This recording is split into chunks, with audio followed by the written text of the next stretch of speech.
ঠিক আছে, দেখো কি আছে এখানে। রসুন বাটা, আদা বাটা, কাঁচা লঙ্কা বাটা, আর মুসুরির ডাল আমি আধা ঘন্টা আগে ভিজিয়ে দিয়েছিলাম, সেটাকে বেটে নিয়েছি।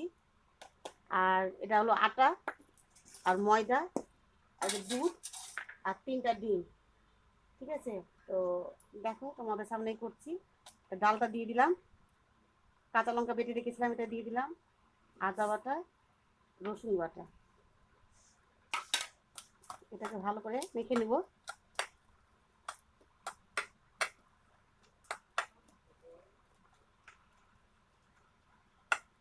মাখার পরে ময়দা দিয়ে দিলাম, 2 কাপ নিয়েছি। ঠিক আছে, তো 2 কাপই দিয়ে দিলাম। এটা দিয়ে দিলাম আটা, আটাটা দিয়ে মেখে নেব।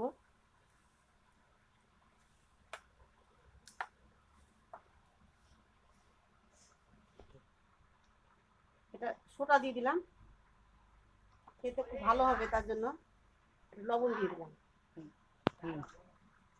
হলুদ দিয়ে দিলাম, হলুদটা দিলে কি বলতো কালারটা আসবে, তার জন্য হলুদ দিয়ে দিলাম।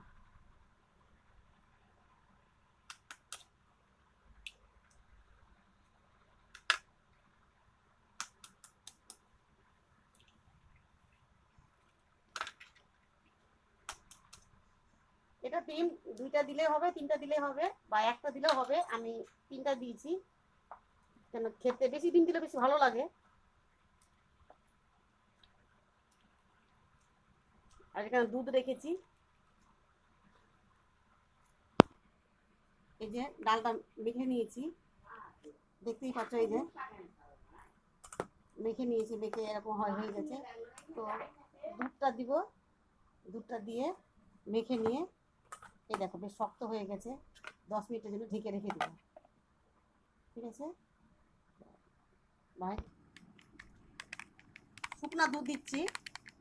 আর তোমরা যদি মনে করো কি না আমি এমনি দুধ দেওয়া যাবে, কিন্তু আটাটা একটু নরম হয়ে গেছে বলে আমি দুধটা মিক্স করলাম না, শুকনা দুধ দিয়ে দিলাম। দেখতেই পাচ্ছ এই যে ছোট প্যাকেট। ঠিক আছে, তো এটা দিয়ে আমি মেখে নিব, মাখার পরে 10 মিনিট রেখে দিব। রাখার পরে এটাকে তোমাদেরকে দেখাবো। ঠিক আছে, এই যে এটা দেখতেই পাচ্ছ। তো এইভাবে আমি গড়িভাবে হাত দিয়ে চেপে তারপর আমি চাকু দিয়ে কেটে নিব। এই যে কেটে নিয়েছি, এই যে কাটা আছে, এই দেখো। একটু বেশি করবো, বাড়িতে লোক চলে এসছে, তো সন্ধ্যার দিকে বলছে টিফিন খাবে চা দিয়ে। তো চা দিয়ে কিছু একটা করতে হবে, সেটা এসে আমার মা। তো বলছে নতুন কিছু খাবো, তো কি করা যায়। তো ঘরে ছিল ডাল, ঠিক আছে, আর ডিম ছিল। তো ভাবলাম একটু একটা কিছু একটা নতুন কিছু করি। তো এই দিয়ে করছি, জানি না মাকে ভালো লাগবে নাকি। তো করে আমি দেখাবো মাকে, করে আজকে খাওয়াবো, দেখি বুঝতে পারে কিনা। ঠিক আছে, তো নেক্সট ভিডিওতে তোমাদের দেখাচ্ছি। কড়াইটা গরম হয়ে গেছে, তেলটা দিয়ে দিব। তেলটা একটু বেশি লাগে, কেন এতগুলো ভাজতে হবে তো। তেলটা গরম হয়ে গেলে ভেজে তোমাদের দেখাবো, কিন্তু আজকে প্রথম করছি, জানি না ভালো লাগবে কিনা। তেলটা গরম হয়ে যাক, তো তোমাদেরকে ভেজে দেখাচ্ছি। তোমরা দেখতেই পাচ্ছ তেলটা গরম হয়ে গেছে। তো আমি যেগুলো কেটে রেখেছি সেগুলো আমি তেলে ছেড়ে দিব। তো আজকে প্রথম করছি, জানি না ভালো হবে কিনা বা পারবো কিনা। তো মাকে ভাবছি আমি এটা খেতে দিব। ঠিক আছে, তো আর একটা কথা, হিটটা একটু কমিয়ে দিবে, তাহলে ভিতরে কাঁচা থেকে যাবে। খুব সহজে দেখেছো, সহজে খুব তাড়াতাড়ি ফুলে যাচ্ছে। এই যে, তো ভালোই লাগছে, খারাপ না, ঠিকই আছে। তো কিন্তু খেতে কেমন লাগে সেটা বলতে পারবো না, খেলে বোঝা যাবে।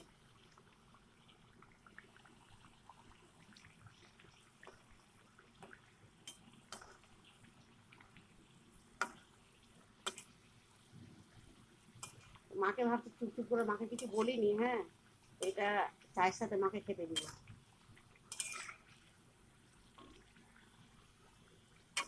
একদম হিটটা কমিয়ে দিবে, তাহলে ভিতরে একদম কাঁচা থেকে যাবে। এই যে চা বসিয়ে দিয়েছি, এই যে ভাজা হয়ে গেছে, আর ভাজা হচ্ছে। আর অনেকটা রেখে দিব, এখন পরে গরম গরম আসবে যখন আমার ছেলে মেয়ে, ঠিক আছে, তখন এদেরকে খেতে দেবো গরম। এই দেখো অনেকগুলো রেখে দিয়েছি। চাটা করে নিই, চা দিয়ে আমরা মা আর মেয়ে খাবো। এই দেখো এই যে হয়ে গেছে, এই যে চা। তো এখন মাকে দিব খেতে।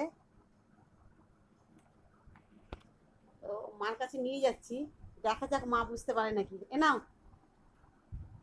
ধরো প্লেটটা ধরো, না খাও। কি আছে বলো তো? বুঝতে পারছি না। খেতে ভালো লাগছে? ভালো লাগছে, হ্যাঁ, ভালো লাগছে। তো তারা সবাইকে বলি এভাবে যেন সবাই করে খাক, চা দিয়ে খুব ভালো লাগবে, ভালো সন্ধ্যার টিফিন, তাই না? লাগছে। তো তোমার কোনো অসুবিধা হচ্ছে না খেতে? না না হ্যাঁ, না। ঠিকই আছে। তাহলে মেয়ের বাড়িতে এসে তাহলে এই খাবারটা খাচ্ছ, ঠিক আছে, সবাইকে বলবে খাবারটা খুব ভালো হয়েছিল, ঠিক আছে? তো এই যে খেয়ে নাও, আর চা খেয়ে নাও। সবটি মনে হয় খেতে পারবা না, মনে হয় না খেতে পারবা কি? না না বাবা। চলে, ঠিক আছে। আচ্ছা বন্ধুরা, তোমরা দেখতেই পেলে মার জন্য করেছি, ঠিক আছে, মা খাচ্ছে, বলছে ভালোই লাগছে। তো মেয়ে রান্না করেছে, তো খারাপ হলেও ভালো বলবে। তো এই ভিডিওটা তোমরা অনেক শেয়ার করো আর লাইক কমেন্ট করবে। ওকে, বাই।